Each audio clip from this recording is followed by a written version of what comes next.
Hello viewers, I'm SB and welcome back to Endless Space 2. Today, the Supremacy expansion released, including the Hissho major faction. It's really just an upgrade. They were in the game already as a minor faction, now they're major. Along with a raft of big changes and improvements. There's some new space battle stuff, some new ground battle stuff. They slowed down a bunch of the non-combat victory conditions, a bunch of the non-military ones, which is probably a good idea. Especially if they want you to actually be able to do the Academy quests. And they say they've made some big AI improvements. I'm very excited to see that stuff. So we're going to swing right in here as our new faction, the Hissho. They wear extremely sweet looking armor. I'm very into this aesthetic. So we are honor bound. We can accumulate. I'm gonna say KE is maybe the pronunciation of that word, and if you know better, feel free to leave the correct pronunciation in the comments, and I'll fix it in future episodes. And we can use that resource to launch actions that boost the military and production capacities of our systems. It also determines Empire and system obedience, which replaces approval. We don't have the approval system at all. We have this whole other thing. I suspect it's going to take a couple of games to really get the hang of these guys. We get 40%. I'm going to assume that, obviously, that symbol is either KE or maybe obedience? I don't know. But 40% more of it after a space battle under the KE zone of behemoths, and we start with a behemoth, which is a whole new kind of ship I don't really know a whole lot about. I intentionally didn't read a ton of stuff about the mechanics here. I want to get in there and experience them, you know? And our base population unit is +1 industry, +2 defense per turn, so we fill our system garrisons faster after they've been depleted, or when we pick up a new system. And of course, political opinion militarist. We start with a unit of Illo, which is a new minor faction, which gives influence on Hot. I've already forgotten the names of all the resources. We have a sacred tradition. The government type does not change when in rebellion. Systems rebel when an empire is in anarchy due to low approval, or I'm assuming that's obedience, so that other symbol must have been KE. Can see paths and destinations of fleets of empires you're at war with. That's actually incredibly useful. Knowing where all of the enemy ships are going is going to save us a lot of wondering and probably mean that we don't have to build quite so many probe ships. We have observances. With every election, a new observance becomes available where population is sacrificed for gains.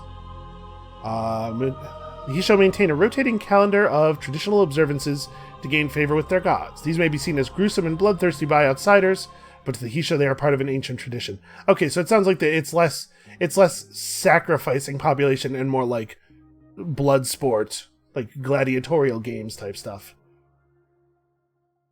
And we are resource recoverers. Mining probes can collect FIDS resources of a planet and add them to the home system's resource generation. Mining probes like, what, probe ship shoot, or is this a new kind of probe? I don't know. We'll get in there, we'll figure it out. We're going to start on the planet Uchi. It does not, for some reason, the tooltip doesn't include the resource benefits of Uchi. As a dictatorship, so ordinarily we would have rebellions with this government type. Because of our sacred tradition, we won't, right? And our government type won't change naturally. When you have a rebellion, when you have your whole empire freak out on you, sometimes they will change the government type without you wanting them to. Looks like that won't happen here, although I assume we can still change it manually if we want. And of course, the militarists start in charge. I'm not going to change anything up. We're going to be short a faction, right? Now there are... how many? My nation. No, now there are 10, yeah. Okay, 10 players. We're going to have all of the teams in-game.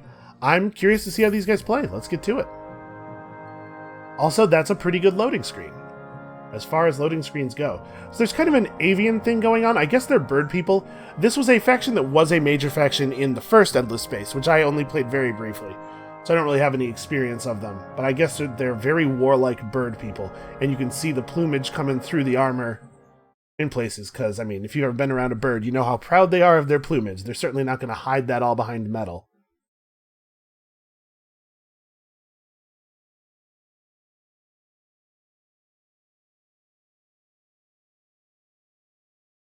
You know, you try to cooperate with the loading bar as a production partner. You're like, I'll talk until you're finished, and then you can pick up right there.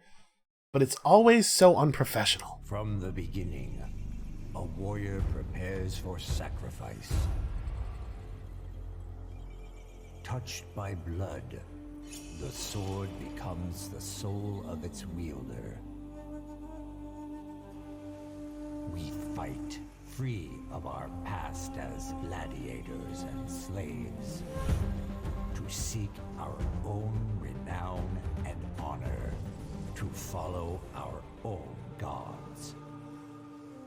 For the warrior walks a path, but the blade foresees it and remembers it.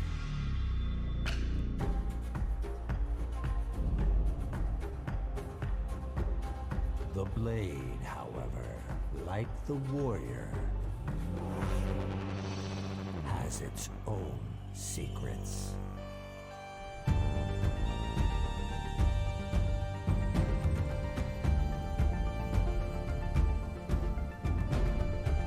Man, Amplitude's artists are so good.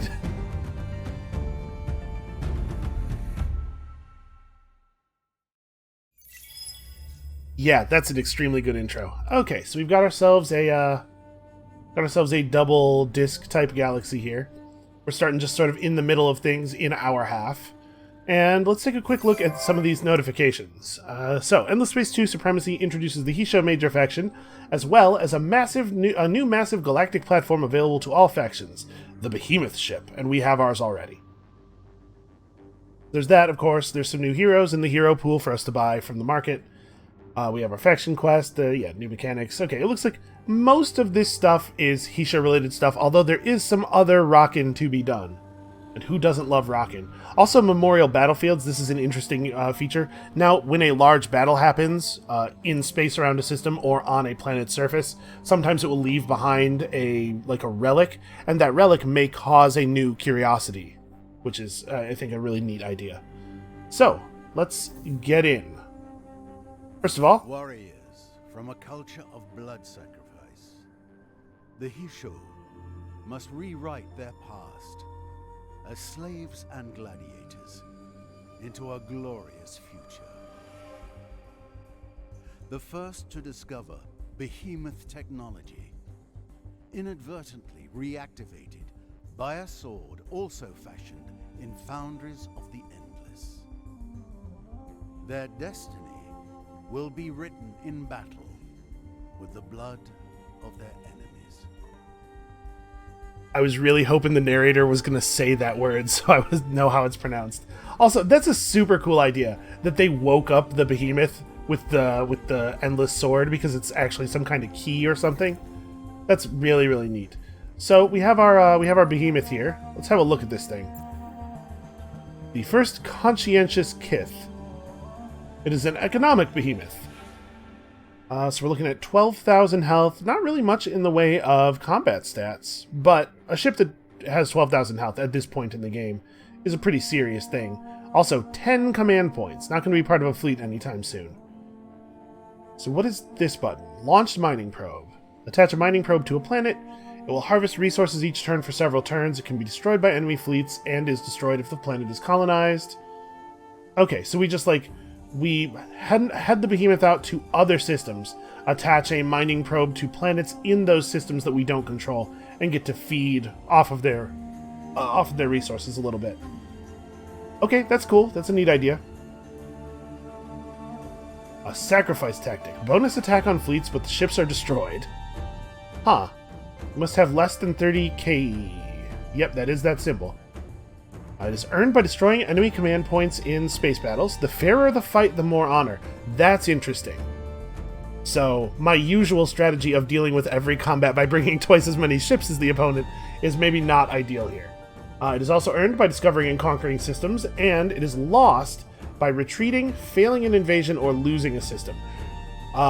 There being an actual penalty for retreat is certainly interesting. That's also going to affect the way we have to manage our fleets a little bit. Also, this is a good song. So, I think we're going to do the same thing we usually do here. Kogawa Brightblade can join up with the scout fleet. The scout ship has 6 move, but Kogawa only has 4, so let's fix that. Not a lot of module slots on this ship, actually. Are these all purely weapons? Yep, and then this is straight defense. So, we can't add an engine and a probe like I often like to do. That's a little inconvenient. Oh well, we'll deal. Need this fleet to be able to move quickly. Okay, so we could attach the mining probes. We have only a couple of curiosities available in the home system. We started in a system with a planet that has both of the strategics, but we don't actually have the planet yet. It is colonizable, though. We found some Eden incense and also some Jadonics. Okay, I like an early Jadonics find. That's a big deal. What is our population resource? It is Red Sang. And let's have a look at these Illo real quick. Are they robot elephant? What is going on here? Wait, are they this? I don't know which thing is which thing is the population type. They're religious. They gain more religious. Eventually they give a 10% influence boost. Oh my god. Have they started including the effects of the laws in the tooltip? That would be so nice. Plus 5% influence per war is actually really powerful too. I doubt we'll get them to 50, obviously, but that's pretty cool. So we have a special version of the Jingoist Joy Bill. 10% K bonus after a space battle per empire at war. 10% bonus K after a ground battle per empire at war.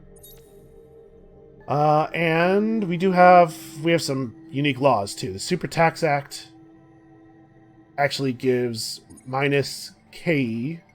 Yeah, we have to, hold on, we have to grapple with this system a little bit. Hold on, we'll come back to the laws in a second. Let's look at this. So, we're at 75 now. Do we cap out at... It's a resource that we build up and then we spend. Okay.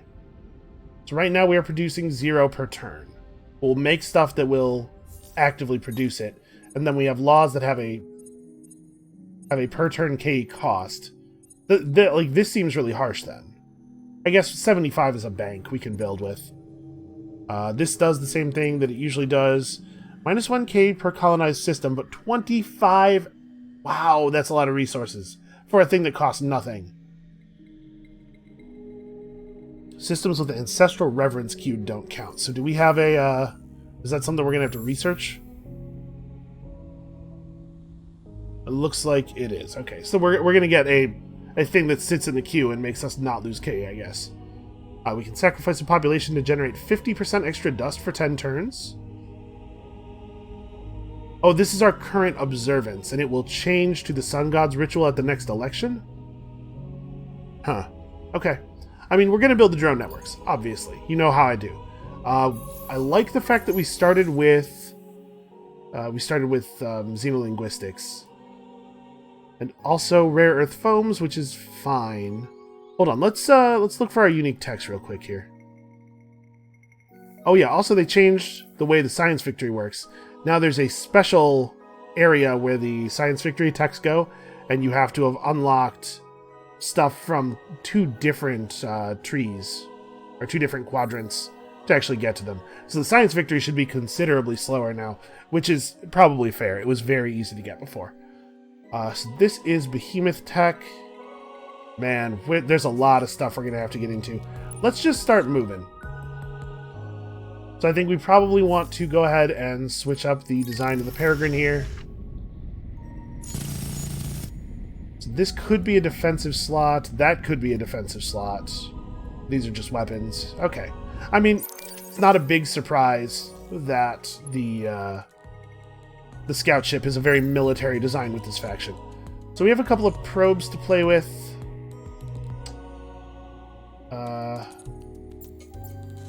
Wait. Oh, they changed it. They fixed it. Rather than giving you the ability to just buy back your probes, they made it so that upgrading a ship design no longer immediately restores its probes. Well, I could have read the patch notes, I guess. That's going to have an effect. So let's see. We're going to want to go generally toward the center, I think. It's usually the case that a lot of the good stuff is happening around here. So, brood ship, in this direction. Yeah, not being able to reset the probes on your ships anymore is certainly going to change some things. And I guess we send the Behemoth in the other direction? There's not really any reason to have it hover around here. Except I guess I could have dropped the mining probe on one of those worlds. Probably should have. Well, we'll clean up our play in the second game. Okay, so you're going to wait until next turn to move. We do have to start a new tech. I mean, obviously food is important. We started on a hot world. We're looking at inhabiting a cold world. So yeah, actually, planetary landscaping seems pretty good for us. I'm going to try to prioritize food a little bit more than I traditionally have. Still working that out. And we should actually have a look at our hero here. Where are we at as far as this stuff goes? So, shield penetration on fleet, lower ship costs, and the Hissho, part of the tree, this is a skill that Cravers have, isn't it? Forced labor is definitely not new. Okay, grease the wheels, lowering the upkeep of the fleet is okay. Shield penetration on fleet, dust output on system, +1 behemoth production limit on Empire if this character's political leader. That seems powerful. +6 movement on fleet, and finally, critical hit chance and plus damage per ship level on ships. Okay, strong military commanders. Probably not going to be a lot of Hissho governors. We'll recruit other races as governors.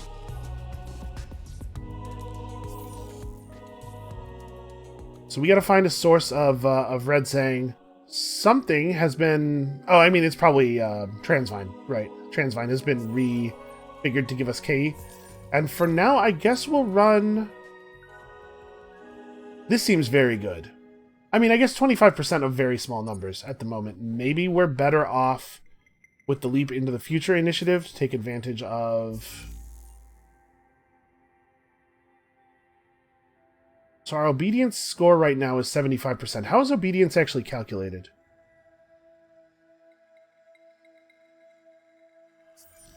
Does it just change with the amount of K that I have banked? Let's go ahead and run the High Psi Act because I want to lose some K so that we can fiddle with this system. All right, so next turn our K will be 73, and then we'll see if that has also decreased our approval by the same amount, or if there's. It might take time to readjust. It might adjust immediately. There might be other mechanics here at work. You gotta see this stuff in action. Okay, met a minor faction right away. That's Pilgrims. They'll give us plus science per anomaly. That's not awesome. I don't know that we necessarily need to assimilate these guys, although obviously I do love systems. A little unfortunate that this is already colonized. I guess we'll just continue on past. We should probably go say hello to them, though. We come in peace. I know none of us are... We're all carrying swords, but they're the swords of peace. You know, those ones. Okay, so K is down to 72. Nope, back up to 74. Right, we're getting a little bit of KE every time we make a discovery. We have found Tor. The Endless Society developed on this large, cool planet, orbiting a star that they called Prime. Though it is the birthplace of this culture that dominated the galaxy for centuries, they were forced to depart when over-exploitation destabilized the core and crust. That's a lot of exploitation. What are the actual stats of this world? Well, first of all, we got a huge lava planet and a small toxic planet, although a commodite volcano is certainly nice. Good amount of food, lots of dust and science, and I assume quite a bit of influence. Yeah, 12 per citizen. Wow. So if I drop a mining probe here, it's 15% of the planet's non-influence outputs. I mean, it says non-influence outputs, right? It doesn't have the little purple dot in the middle, but it is totally going to give us influence. I think they used the wrong symbol there, maybe. Yeah, this seems like a fine place to put it down. I guess we could get 2.5 influence or industry per turn. Maybe that's a better move. Yeah, let's get the industry. It seems like you're never going to get a really huge amount of resources from this no matter what, though. Okay, so we're mining probing. That's pretty cool. Let's do a little bit of exploration here. We're probably just going to hover here for quite a while. Yeah, not being able to reset your probes is kind of crummy. Well, it's all life forms except for this atmospheric. I guess we'll just start hitting them. Maybe we'll get lucky and discover some population points that want to come back home with us. Alright, found some more Eden Blossoms, that's fine. So your movement is all consumed by having fired the probe. And here we have another system, but nothing habitable.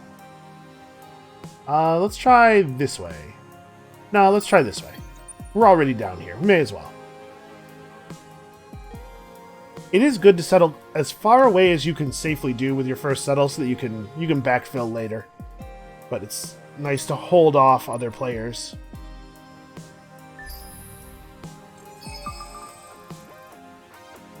So it seems like our obedience is exactly pegged at our KE and it adjusts immediately. So that's interesting. Every time you spend for one of these abilities, you're gonna tank your current approval level a little bit. They all cost a small amount of dust. Okay, Homeland Defense doesn't. Doesn't cost any key. Plus 2 movement points on ship, plus vision range on ships. Plus 50% apparent health seen by enemies on fleet. That's a really interesting effect. Your fleets appear healthier than they are. Plus 50% military power. I assume that's the, like when we mouse over it and we get these attack and defense bars over here. I assume it's those numbers. That's really interesting. Playing against these guys is going to be tricky. Can't trust your scanners. Well, I guess while we're waiting for probes to regenerate, we'll just continue exploring. Now, if I bounce out of here, really, another unique planet... wow. We are sort of very lucky. We can't actually inhabit any of this stuff, but it'll be cool once we can. Unfortunately, right now, it looks like we can't inhabit much of anything.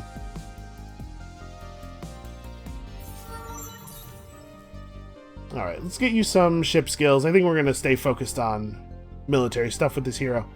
Probably fleet health is more important than upkeep at this point in the game when our fleet upkeep is basically 0.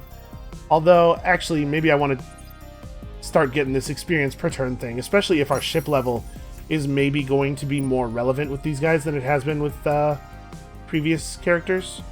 So we'll have another mining probe available in 4 turns. I assume I can leave the system and the probe will just keep working, right? It's not like tethered to the behemoth, I hope. I suppose we're about to find out. No, okay. Keeps working. And the behemoth has this nice big aura that provides extra K while we're in it. Well, like 4 battles that happen while we're in it. This is an interesting faction. There's some cool stuff happening here. And of course, time for the faction quest, which we will read and make a decision on before doing anything else. I'm remembering. Okay. In spring, we yearn for the simplicity of war. Gardening is hard. You're not wrong. It's real easy to punch a guy. The Emperor himself wrote this poetry in a classical form. It is good that he maintains some traditions, for the Hissho have been changing radically. New sciences, new organizations, new codes, new laws. I fear that we are forgetting our own history and values. There are even the Reformers, a group dedicated to adopting new galactic ways and consigning the old ways to museums. Many Hissho listen to them. But not I. My name is Tizio Blackridge, a teacher of military history and martial arts in the Redbone Islands of the Itazeke Sea, maybe. I will soon be rotating back to active duty after several years as an instructor, and I have been preparing for my next posting for years. I grew up on the tales of the Blood Sisters. I read their legends, studied their texts, practiced their martial arts.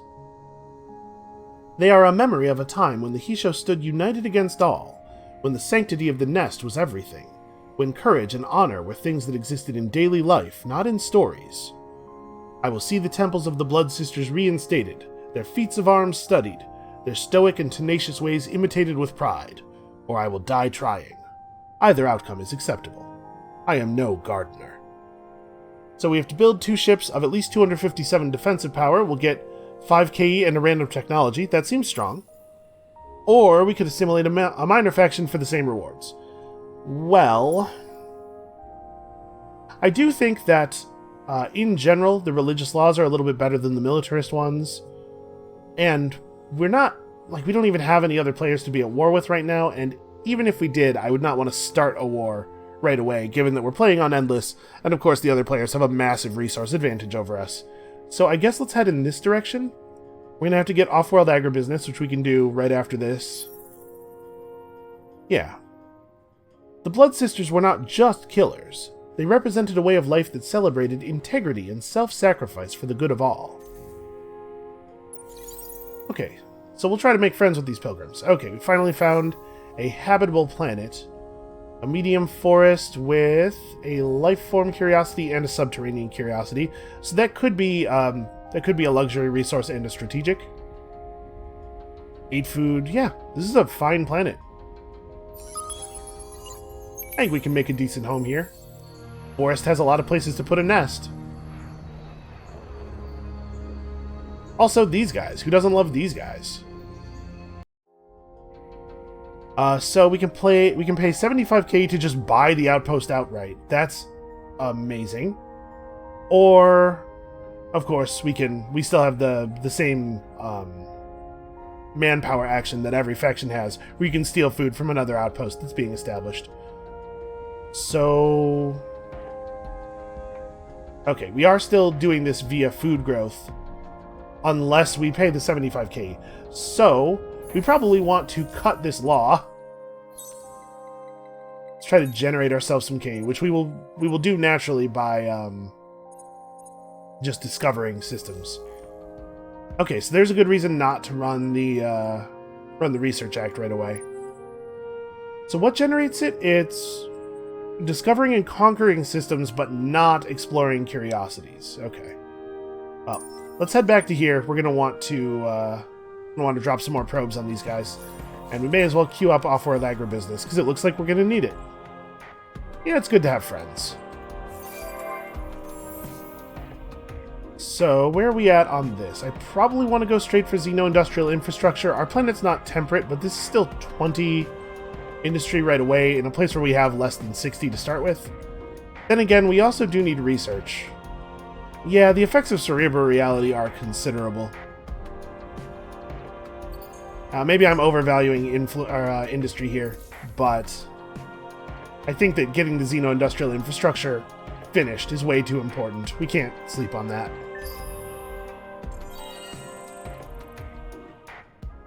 Overall, I think this is a very promising start. We are Riftborn. Okay, we've encountered some Riftborn over here on Bonnie. Is that...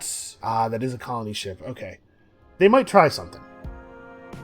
We have the manpower to steal from them if they do, although their colonies aren't food-based anyway, so it won't have quite the effect I would like.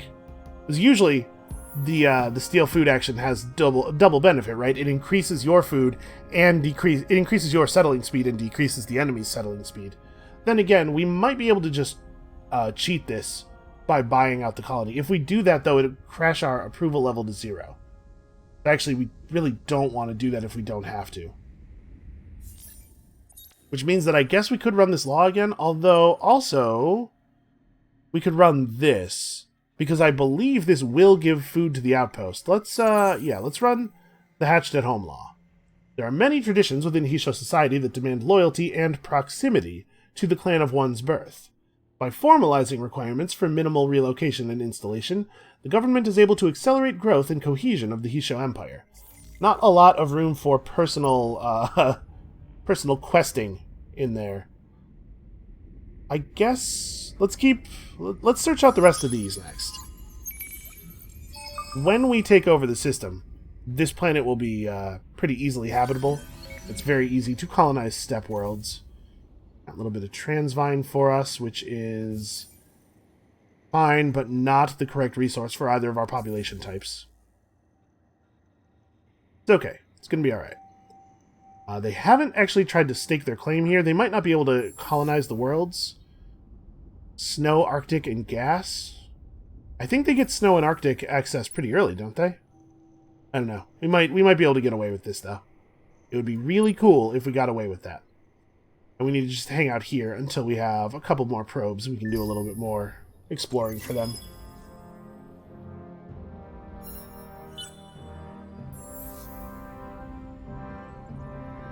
Okay, so as the progress is made on this, the cost of completing the outpost comes down. So we probably will rush it, but we're not going to rush it right now, obviously. Alright, our mining operation has ended, so let's start a new one. I see no reason to stop mining ever. Not going to be able to mine out any industry, unfortunately. Oh, is my probe not up yet? Still one more turn on the cooldown. Okay, you know what? Let's spend another turn or two traveling here. Maybe we'll find a planet that's a little bit more appropriate to lay the probe on.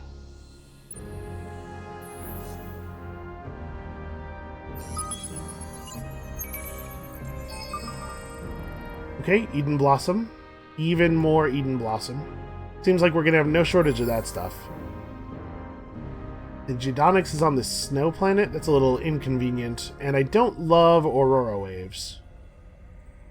Huh, it no longer shows the actual output changes of the anomaly in the anomaly's description. I don't like that change. +2 dust, -2 science. Yeah, it's not terrible, I guess. Honestly, we should probably run sustainable farms. I'm wondering if I should put it before Cerebral Reality. The earlier you can get that food rolling, the better it is, obviously. That said, we really do need a little bit of science. Yeah, I think we can just leave it as it is.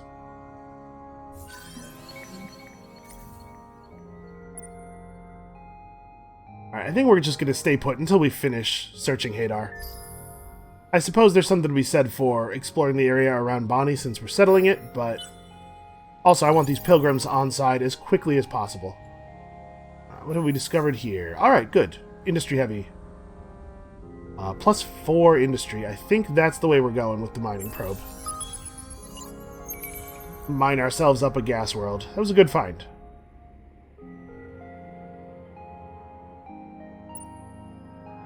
Alright, one more turn. And we're going to keep him on the scout fleet, though. No reason to pull him back and play governor, I don't think. Sometimes I think it's appropriate to pull a military commander back to play governor for a little while, especially like as you're completing a bunch of buildings. But in this case, he doesn't really help.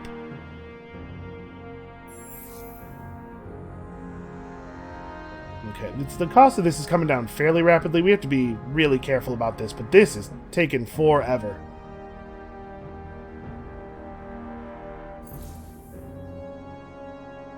I mean, the food ships are in transit, right? Yeah, they're coming. They're not carrying very much, unfortunately, but they're coming. Yeah, I don't think we need to change anything. The plan is right, it's just slow.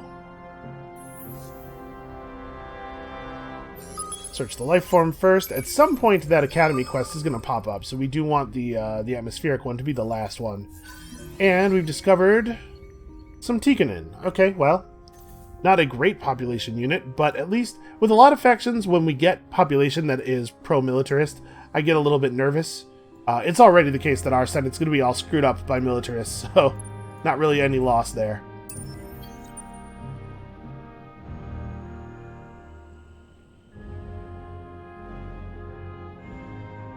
Yeah, we definitely need to see what's down this star lane. One more curiosity to explore, though.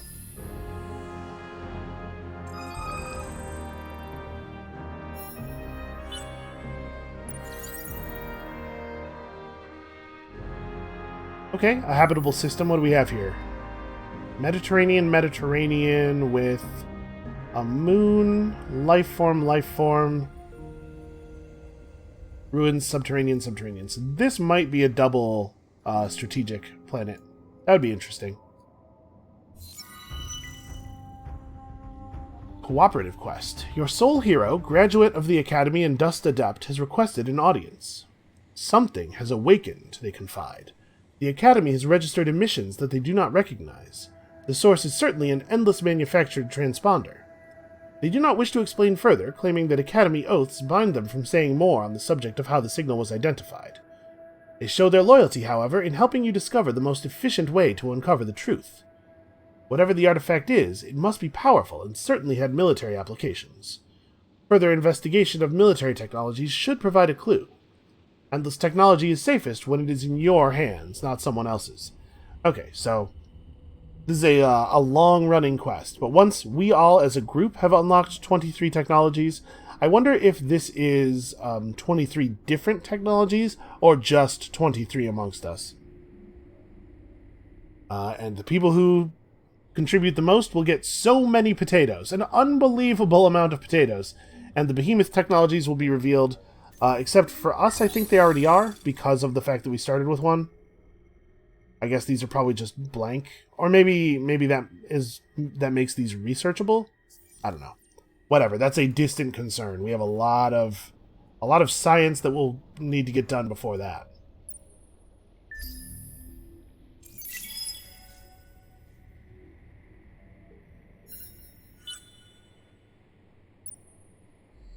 Alright, so I think we want to run this ship, or this fleet, down toward Bonnie. We discovered... Okay, Behemoth Song. Yeah, I really don't like the fact that the mouse over text no longer contains the numbers. The atmosphere of this planet has a strange psychotropic effect. When inhaled, the sweet vapor seems to allow the subject to see exactly 4 seconds into the future. Perhaps a concentrated dose might do even more. Yeah, that's good. Just get really high on mysterious magical gases. I can't imagine how there would be any negative effects from this. Also, we've become cordial with the pilgrims, so now we have quite a bit of positive approval coming from them. We should be able to actually get their quest off of the amount of curiosities we revealed there. So that'll be nice. We might get a nice early assimilation. I do think it was still necessary for us to get xenosynergy, because I think it is the case that you can't take the quest if you don't have this technology, even though it is not necessary to get this technology to do the praising anymore. Alright, so at the next tier of research here, we'll get the ability to make better mining probes? Is that what this is? Launches a mining probe? Or is this just something we already have because we started with... Oh no, this is something we already had because we had researched planetary landscaping, of course. A grants bureau, so we can get 10 extra resource output from all of the basic resources from our behemoth. Okay, there's a whole lot of stuff going on with these behemoths. Yeah, we're going to have to spend some time engaging with this system. So when we research efficient shielding, we'll also get... Wow, that's a lot of extra health. But our behemoth is specialized, right? It's an economic behemoth. So, can we unspecialize it? Hold on, I gotta look at this thing. What are the commands we have access to here? Sacrifice tactic. Okay, what about in our ship designs? Nope. You increase the behemoth count cap by 1 for every 3 behemoth technologies researched. Cost increases every time you build one. So how do we unspecialize this behemoth? Is this something we're going to have to unlock with these techs up here? I guess maybe we don't have access to the full complement of behemoth options because behemoths have not yet been discovered. Yeah, there's no new techs at the bottom of the tree that affect them.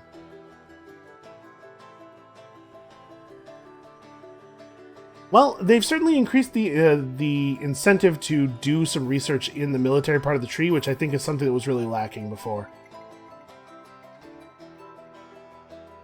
Yeah, apparently these are going to be a really big part of the game. Well, for now, ours is just a glorified scout. That's alright. It'll become more useful, I'm sure. We'll figure it out. So...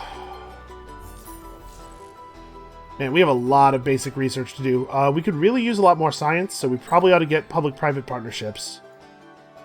Eukaryotic sap, of course, does not provide an approval boost for us, since we don't have approval. There's another behemoth thing here. Wow, +4 movement points. That would be pretty handy. So I guess none of this stuff is going to become available until we move through that quest line, though. Which we will do faster if we do some military research. I don't know. We'll worry about it later. We do need xenobiology. Let's get that done. Also, we need more sources of key. Oh, hey, fighting pirates. That's probably a pretty good source.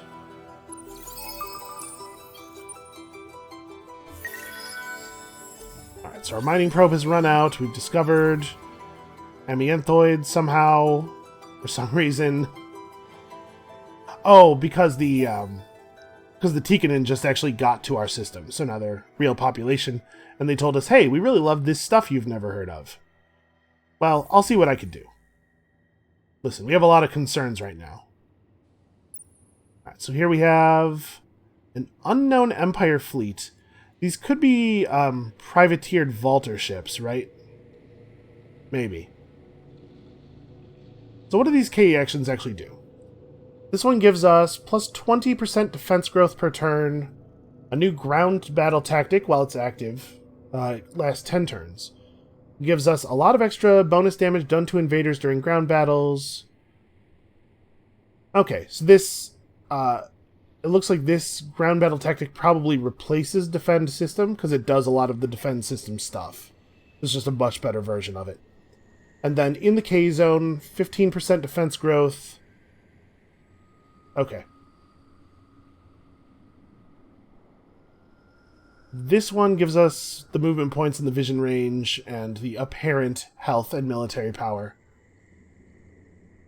The Way of the Obsidian Eagle, plus 25% industry on all of our systems, and then another 20% on any system that's within the K-zone. I assume that this only affects our systems, but if we were able to give the Behemoth K-zone bonuses to allies too, that would be interesting. And this one is shield absorption, hull plating, and damage output on ships. So, plus function of offensive and defensive modules, basically. And then a smaller version of that within our Behemoth zones. Alright, so nothing super relevant right now. I just wanted to make sure that if we were going to need any of those to fight pirates, I was aware of it. We are going to need military technology. We're going to need real ships, for one thing. Pirates are going to be very, very annoying.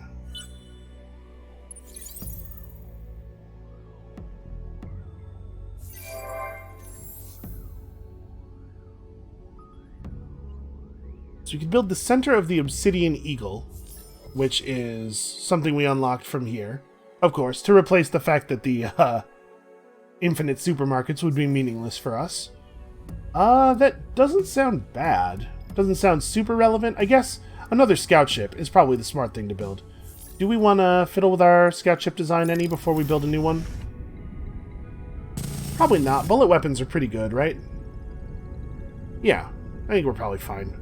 We could add another defense. We could add a base defensive module. I guess we have no defenses right now. Probably plasma shielding, right? Because I'm thinking that we're already, since we have bullet weapons, we're already good against half of the types of projectile weapons. That might be a good idea. How many turns did I add to the build by doing that? Oh, none. It didn't increase the cost of it that much, really. Okay. Let's get ourselves another scout ship so we can explore behind Camos.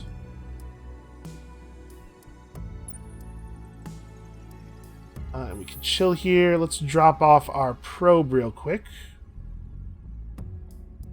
A little bit more food, a little bit more industry. Oh, we also do get to actually pull the strategic and luxury resources. I'm not sure how valuable tiny amounts of luxuries will be, but tiny amounts of strategics can actually be very meaningful. Oh, except we don't even have Hyperion mining tech yet. Well, let's grab plasma metallurgy and then probably efficient shielding, right? We're gonna have to fight these pirates. What's the manpower of a behemoth? Like, none. Okay, so we cannot use this to invade a pirate base. Okay. So yeah, we're gonna need real ships then.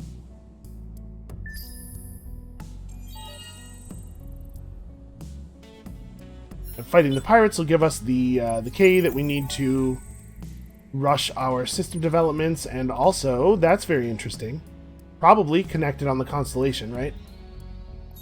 Where are we at with these guys? Next turn we're going to have enough approval to assist them. We may have gotten really lucky meeting a minor faction that had so many curiosities so quickly. It probably makes sense to explore these first.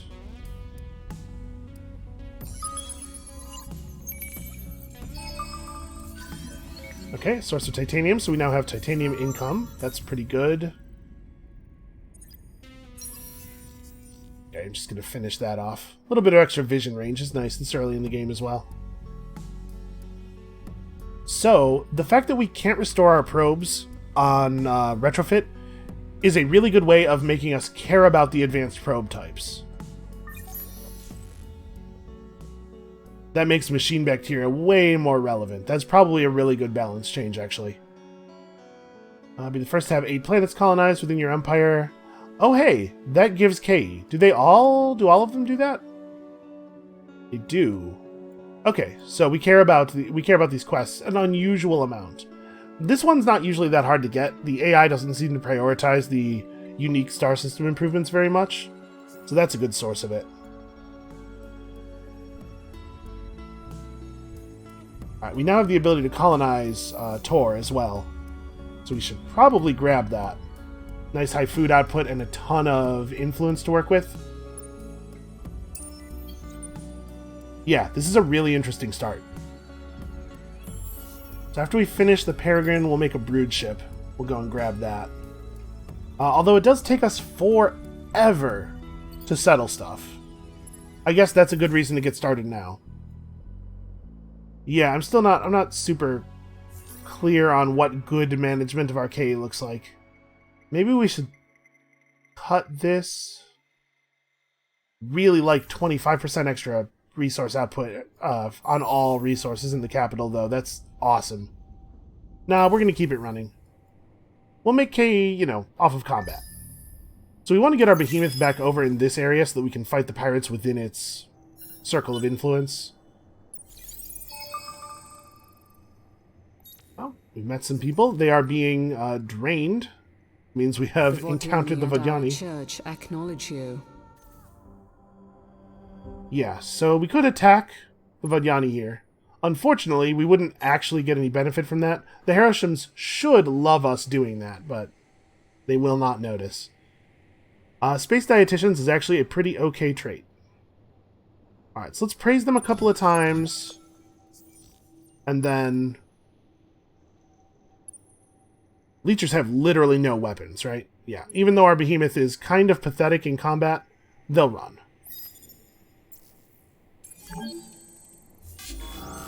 If I do manage to take over this minor faction, I want them to be healthy. What kind of weapons are we? We are on bullet weapons. I assume they'll run, but if we get to see our... Yeah. If they gave us the ability to see our behemoth in combat there, I would have liked to have seen it. Okay, so we can't really do anything with them. I'm going to head back toward Nuln. We'll drop another mining probe on this gas world while we hover over here and provide aura. And you guys need to head this way. I should probably have fired probes first. Well, let's get to Hadar. We'll fire some probes from there, like off in this direction. Well, by the time we're at Hadar, nah, never mind. We'll just go to Kamos. Buy my cloth. Oops. I apparently accidentally clicked on a system while I was doing that.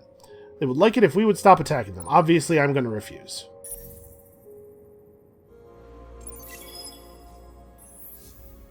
I'm Hissho. You should not expect me to stop attacking. If anything, I'm just going to attack more and more. Alright, so we discovered even more Eden incense. We should probably start working on system development tech, because we are accumulating Eden incense. It's not a bad start. I would prefer to use the Jidonics, obviously, but we're a little bit of tech off of being able to actually gather that. Alright, let's see what you guys want. A powerful cult within the Pilgrim civilization believed that eldritch, nightmarish kin once traversed the galaxy. Although these kin have now ascended to a higher plane of existence, the cultists are convinced that relics of their culture still exist in ancient ruins scattered across the stars. Fossilized remains, umbilicals, placentas, cerebral cortices. One especially maniacal cultist confesses that the relics aren't simply dead heirlooms. They are artifacts of great and deadly power. We're going to encounter a great and deadly placenta, is what he's telling me?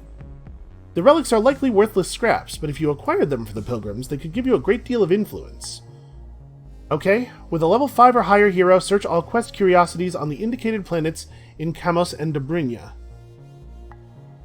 I mean, alright, I'll work on it. I'm working on getting to level 5. Weird. Weird people. Speaking of working on level 5, let's continue to hover here. We'll go into guard mode at least. And stop people, stop pirates if they come through and shoot them down. I think the hero's ship should be up to that task. 169, 180 with 135 health. Kind of weird split offenses. We should probably fix this. I was going to go check our scout ships, but I guess I just looked at them. I know they're bullet ships. Let's optimize for short-range combat. And I suppose we could put a plating module on here because we already have some shields. Give us some good generalized things. I guess if we're not going to be moving for a little while, we may as well do this as well. Heck, maybe even that. Take the engines off entirely. Okay, so we'll generate probes a lot more quickly. We can finish exploring Bonnie, fire a bunch of probes off in all directions, and then put the engines back in afterward. Yeah, that seems reasonable, I think. By my clock, your actions deserve the closest scrutiny. This is an assumption. I explicitly told you my intentions are hostile. We will fight. It doesn't have to be right now, but it will be soon. Okay. Yeah, things are moving along. Things are going. What's the next? The next praise would be 85. We're actually doing pretty well on influence. Unusually so.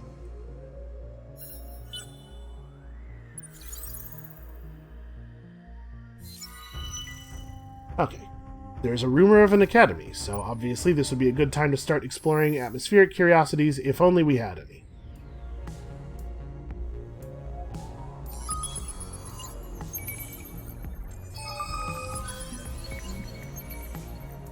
Alright, we've discovered the design for the record and replay unit, which I don't think we're going to need. Our influence income is fine. We also revealed all of the hidden isolated nodes near this constellation. Your crew follows a mysterious electromagnetic ping all the way to its source, a half-buried control center in the overgrown ruins of one of the system's planets. A quick raid of the surprisingly modern computer system reveals a detailed map of the constellation, including a few systems in unexpected places. What do we find? It kind of looks like we didn't actually... we found this.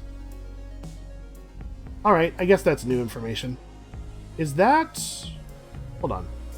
That dark blue, is that Riftborn? Okay. Well, I mean, I had to expect that we weren't going to be able to get all of the systems near us.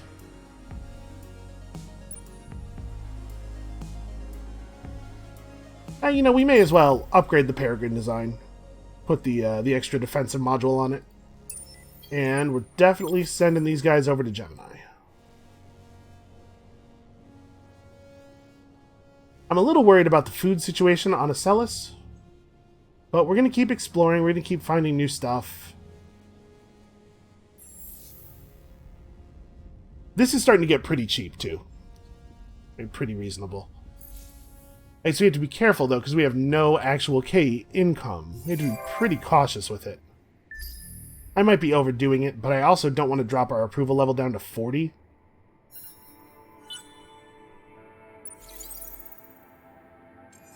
Also, the food ships are actually arriving now. Yeah, okay. Time is coming off of that quickly. And we've encountered some pirates and also the Cravers.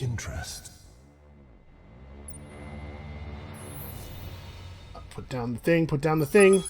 Okay, before they do. It's possible that they won't be able to colonize either of the other planets in this system because they're kind of, they're higher tech types. They will probably hover there and harass our incoming food ships, though, so we probably want to move the behemoth back up there. Also, we've been attacked by pirates. I have to imagine this is going to go poorly for them, and we're definitely going to watch it. So they are... Oh, they're a missile ship, too. Yeah, this is going to be really bad. Let's watch our behemoth in action. I'm curious to see the thing close up. Look at the size of just the icon compared to theirs.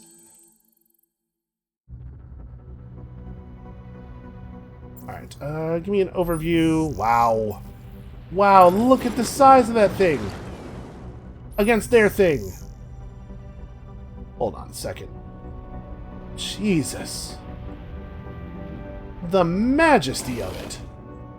I assume everybody's behemoths look the same because they're actually endless tech, right? Your faction doesn't build them. So I have to imagine this is going to go down relatively quickly. They're firing their tiny missiles, not actually making contact because we're shooting them down. It does seem like we only have maybe 1 or 2 guns mounted on this thing. Yeah. Honestly, we're probably not going to kill this very quickly, are we? Well, let's fast forward the battle a little bit. Let's get to the part where we're closer together. These bullet weapons, of course, are much more effective at close range.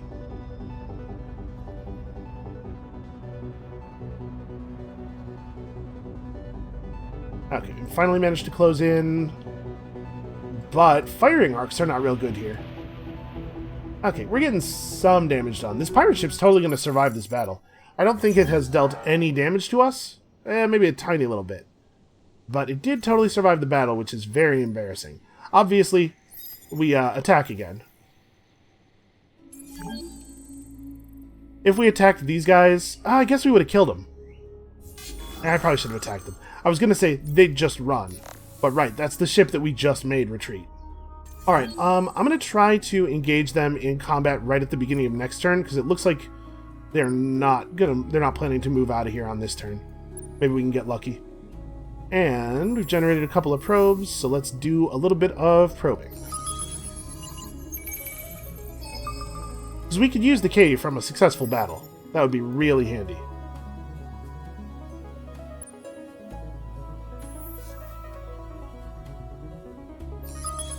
And here we get to explore an atmospheric curiosity. We get to contribute to the galaxy quest. 10 XP for our scout is fine, not super exciting. Then I think we just keep moving, right?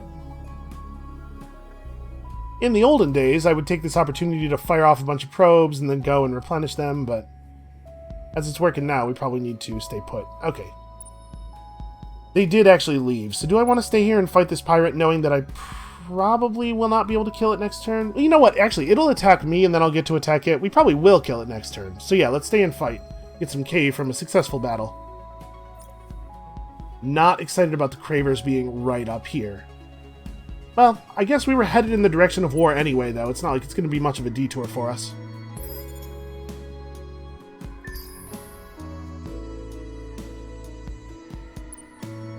Alright, let's have at these pirates. Obviously, we close range them again. We're not quite going to kill them, though.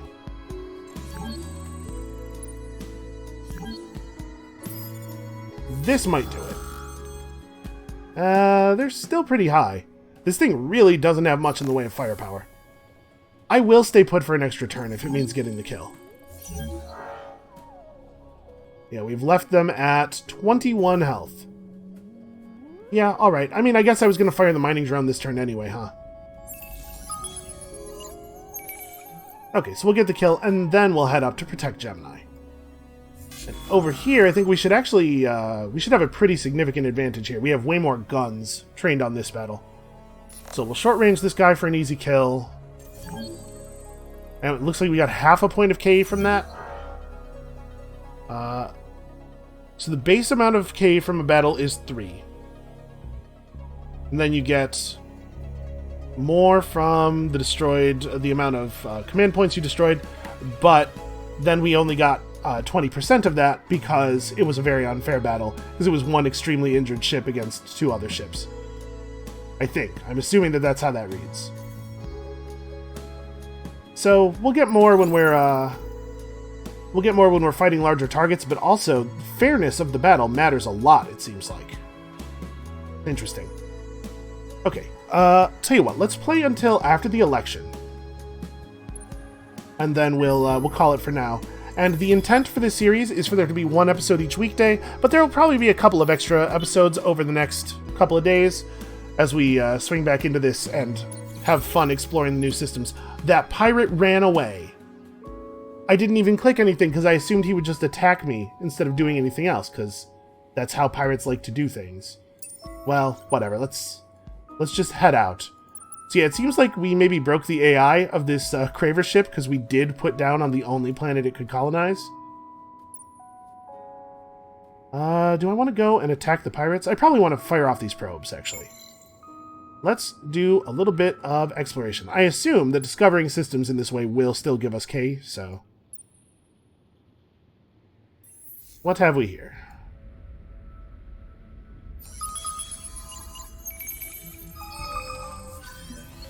We found ourselves 25 influence, alright.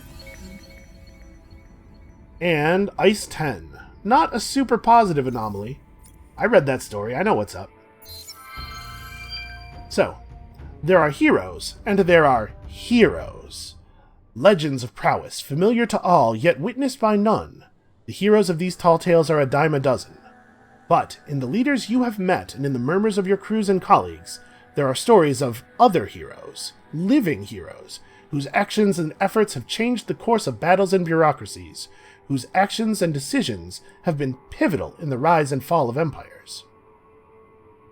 And when one speaks of these heroes, masters of dust and its vast powers, one also speaks of the place where they studied, where they learned these feats of strength and genius. It is simply referred to as the Academy. Some seem to present it as a center of higher learning, while others mention it in tones more suitable to worship and epiphany. It would be good to know the truth of all this. It would be good if your ships were the first to make formal contact with it, and meet its leader, shrouded in mystery. So we were searching atmospheric curiosities to backtrack the paths by which the heroes came to us from the Academy. They are as few in number as they are great in power, the heroes of the galaxy. They learned their skills at a place simply referred to as the Academy. Be the first to find this place, and some of its secrets will certainly be yours. So we got to explore 2 atmospheric curiosities. It looks like blue also got 2, and purple got 1. So that's a pretty handy reward for us. It's a lot of Hyperium that we cannot yet mine ourselves. Cross-referencing signal information and known hero movement indicates the Academy is likely in one of 3 systems. It is time to find out exactly where it is, and meet the puissant being who founded it ages ago. So there's a new quest a-comin' to locate the Academy. Looks like it actually hasn't given it to us yet. Probably next turn. The important thing is we got rewards. Hooray! We should probably colonize this planet, right? We're just about to hit PopCap here. It looks like there's no penalty for being over-colonized for these guys, which is cool. So we'll grab that, and then we'll pick up Interplanetary Transport Network, which will be quite effective here. The stats for the buildings are not listed in the building tooltips, or maybe it's just for this one. Huh. Weird. Yeah, the building stats are in all the other tooltips. Seems like they may have caused some tooltip issues with the expansion. I'm sure it'll get sorted out quickly. Okay, so you should probably plan to just keep moving. And how far are we from settling this now? 20 points? You know, I'm gonna let it finish naturally, I think, because the food ship's... Wow, the next food ship's quite a way out. This is probably negatively affecting growth on the homeworld quite a bit, right? Minus 47.3 from food being sent to outposts since we're now doing it in 2 directions. Maybe I should just take this.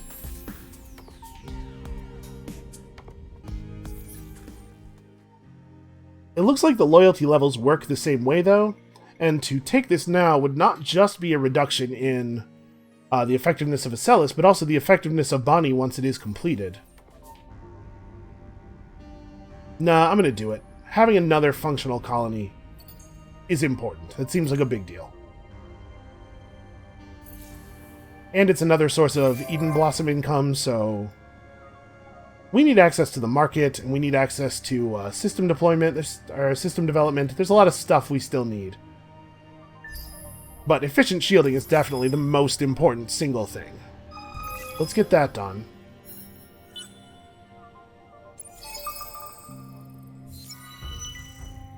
No one is even sure of the origin of the being that founded the Academy, whether they are human, endless, alien, or some unknown form. All stories agree, however, that any being touched by dust who finds that secretive place and survives its rigors emerges deeply changed and greatly enhanced.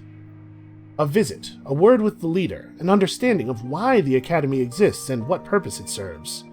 There are many mysteries surrounding the Academy, and claiming it is either a place of research into dust or a profitable service business seems somehow a bit glib.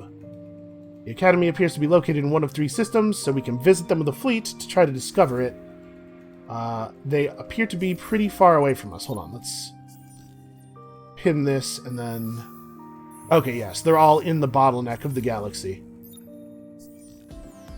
Well, that's kind of a distant concern then. The Harishams have become cordial. We should probably give this a little bit more of a push. Would love to get actually able to get their quest as well. Expansion's looking pretty good for us, though, I think. So, we now have access to our real combat ships. What should we get next? It would be good to move towards system development. What is this? Plus 10% troop health on Empire. Really early on. That's interesting. Of course, colonization for planets in our home system and our new systems. Toxic snow, toxic lava, and gas snow Arctic. We have some growth room. I guess we don't have to be in a super hurry to get those. But like new probe tech could actually be really useful. Eukaryotic sap being the bottleneck for both ice and Arctic settling is interesting. And we do need snow colonization. But we also need a lot of other things. Yeah, I'm not really sure where to go from here. You know what? I'm going to think on it for a little bit. I said we would go till the election, but I think this is a better stopping point. So, that's going to be it for us for right now. Thank you all so much for watching. Come back next time, which is likely to be later today, for more of this, and we'll see you then.